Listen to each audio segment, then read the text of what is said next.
साथियों, अगर आपकी जन्म पत्रिका में भी कोई भी ग्रह नीच राशि का होकर के विराजमान है, तो ये जानना आपके लिए नितांत आवश्यक है कि वो नीच राशि में गया हुआ ग्रह कौन कौन से दुष्परिणाम, कौन कौन से नकारात्मक अशुभ परिणाम प्रदान करता है। जितने भी ज्योतिष शास्त्र के क्लासिकल शास्त्रीय ग्रंथ हैं, वो स्पष्ट रूप से कहते हैं कि नीच राशि में जो गया हुआ ग्रह है वो अशुभ परिणाम देने के लिए बाध्य हो जाता है। कई लोगों को ये गलत फहमी है कि उसका बल कम हो जाता है। साथियों, उसका बल कम नहीं होता, बल्कि वो नीचता के परिणाम देने के लिए बाध्य हो जाता है। आप अपनी जन्म पत्रिका अपने समक्ष रख करके ये फिर एपिसोड देखिए, ताकि जो पूरी बात है वो लॉजिकल ढंग से आपको समझ में आ जाए। तो आज इस एपिसोड में हम बात करने जा रहे हैं कि मकर लग्न की जन्म पत्रिका में पहले से ही एक अति मारक ग्रह की भूमिका में चंद्रमा यदि नीच राशि के भी हो जाएं तो वो क्या परिणाम प्रदान करते हैं। यदि अभी तक आपने अपने लग्न से संबंधित एपिसोड नहीं देखा है तो यहां आई बटन में आपको उसका लिंक मिल जाएगा, जाकर के जरूर देखें, समझें और उसका उपाय भी अवश्य करें। तो साथियों, ये रही मकर लग्न की जन्म पत्रिका। 10 नंबर से ही जन्म पत्रिका का प्रारंभ हो रहा है। लग्न भाव में 10 नंबर लिखा है, इसलिए हम इसको कहते हैं कि ये मकर लग्न की जन्म पत्रिका है। यदि जन्म पत्रिका में, लग्न पत्रिका में चंद्रमा इस एकादश भाव में विराजमान है तो हम कहेंगे कि चंद्रमा नीच राशि के हो गए, सप्तमेश है, एक अति मारक की भूमिका में है और ऊपर से अब ये नीच राशि के भी हो गए। तो जो इनके कारकत्व के विषय है किसी जातक या जातिका को देने के लिए जीवन में, उसमें ये नकारात्मक प्रभाव अवश्य देते हैं। क्या है? चंद्रमा माता का कारक है, तो ऐसे जातक या जातिका को माता के स्वास्थ्य की चिंता सदैव बनी रहती है, या माता से कोई वैचारिक मतभेद होता है, या उनसे दूरियां होती है, किसी न किसी जो प्रकार से जो मातृत्व का सुख है उससे ये वंचित करने का कार्य करते हैं। दूसरा, ये है कला क्षेत्र का, जितने भी आर्ट फॉर्म है, कला क्षेत्र है, उसका कारक होता है साथियों चंद्रमा। और चंद्रमा यदि खराब है तो व्यक्ति चाहते हुए भी कला के क्षेत्र में किसी भी प्रकार का अच्छा प्रदर्शन नहीं कर पाता, उसमें करियर जो है वो बना नहीं पाता, इच्छा उसकी इच्छा ही बनी रहती है। चंद्रमा मनसो जातक, हमारे मन का कारक है। बहुत तेजी से जैसे हम चंद्रमा को आसमान में बदलते हुए देखते हैं, वैसे ही हमारे मन में जो विचार आते हैं वो भी उतनी ही तेजी से बदलते हैं। तो चंद्रमा मन का कारक है, तो ये मानसिक रोग अवश्य देता है। स्ट्रेस, डिप्रेशन, ओवर थिंकिंग, ये सारी चीजें ये अवश्य दे देता है। चंद्रमा स्त्री कारक ग्रह है, तो स्त्री जातकों की जन्म पत्रिका में यदि ये स्थिति है तो स्त्री जन्य जितने भी रोग हैं वो उनको आकर के अवश्य घेर लेते हैं। इसके अतिरिक्त शीतलता जन्य योग, बहुत आसानी से नजला, जुकाम, ठंड लग जाना, दमे का शिकार हो जाना, फेफड़ों से संबंधित कोई ना कोई विकार, ये यहां पर नीच राशि का चंद्रमा अवश्य दे देता है। चंद्रमा है साथियों सप्तमेश, इस भाव का स्वामी है, तो शादी में अननेसेसरी डीले कराना, और यदि शादी सही समय पर हो भी जाए तो दाम्पत्य जीवन को खराब करना। इसके अतिरिक्त यदि पार्टनरशिप में कोई व्यवसाय व्यक्ति करना चाहे तो उसमें भी उसको असफलता ही अवश्य मिलती है। साथियों, चंद्रमा इस एकादश भाव में जाकर के नीच राशि के हुए हैं तो आय से संबंधित समस्या सदैव बनी रहती है, आय का स्थायित्व नहीं रहता।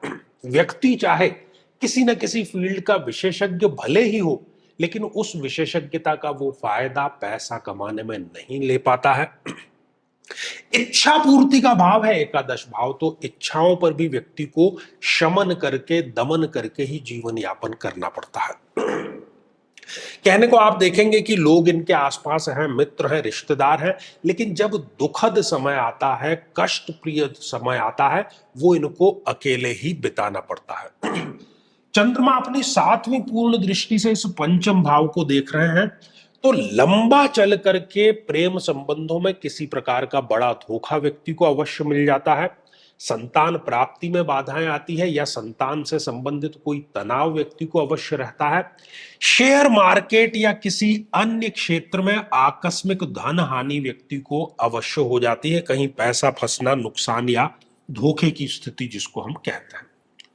तो साथियों, हमने देखा कि पहले से ही एक अति मारक ग्रह की भूमिका में चंद्रमा यदि मकर लग्न में नीच राशि के भी हो जाएं तो वो दोहरी मार देता है और यहां पर वो मल्टीपल समस्याएं व्यक्ति को दे देते हैं।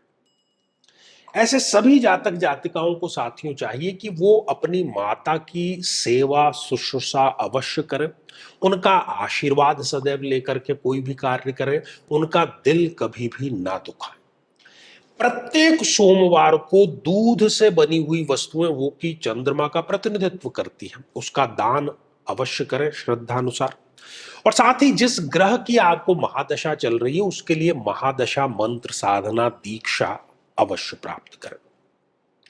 साथियों, श्रृंखला तो ये हमारी आगे भी जारी रहेगी। यदि आप भी चाहते हैं कि आपकी कुंडली का सूक्ष्म और वैज्ञानिक विश्लेषण हो तो आगामी समय में मैं स्वयं इन शहरों में उपस्थित रहूंगा। आप समय लेकर के मिल सकते हैं या फिर टेलीफोनिक या वीडियो कॉल के माध्यम से भी आप जुड़ सकते हैं।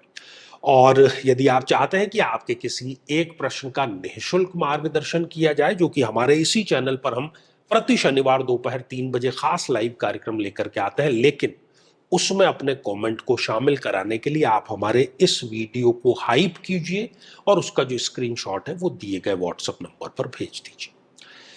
तो इसी मंगल कामना के साथ में कि आप सभी स्वस्थ, समृद्ध और शांतिपूर्वक जीवन व्यतीत करें। नमस्कार। साथियों, कई वर्षों के जन्म पत्र का अध्ययन और लाखों कुंडलियों के अध्ययन के बाद हम ये कह सकते हैं कि यदि किसी की जन्म पत्रिका में शुक्र पीड़ित है तो उसको इस ग्रह की महादशा में इन 9 लक्षणों का, इन 9 कष्टों का, पीड़ाओं का अवश्य सामना करना पड़ता है। व्यक्ति को चाहते हुए भी शारीरिक सुख मिल ही नहीं पाता है। किसी ना किसी प्रकार का गुप्त रोग उसे सदैव बना रहता है। भौतिक सुखों को व्यक्ति चाहते ना चाहते हुए भी उठा ही नहीं पाता है। गुर्दे अर्थात किडनी का कोई ना कोई रोग होना, बहनों को स्त्रीजन्य रोग होना, व्यक्ति अपनी हैसियत से ज्यादा फिजूल खर्ची में खर्च जरूर करता है, दाम्पत्य जीवन में तलाक तक की स्थिति उसके बन जाती है, व्यक्ति वासनाओं के प्रति कुंठित ही रहता है, और बड़ी चीज कि शादी योग्य उम्र होते हुए भी व्यक्ति का विवाह ठीक समय पर संपन्न नहीं हो पाता। लेकिन साथियों, यदि आप भी इन सभी कष्टों से स्थायी और सटीक मुक्ति प्राप्त करना चाहते हैं तो उसका तरीका है इस ग्रह की महादशा मंत्र साधना दीक्षा, जो विशेष रूप से आपके नाम, आपकी जन्मतिथि के अकॉर्डिंग की जाएगी।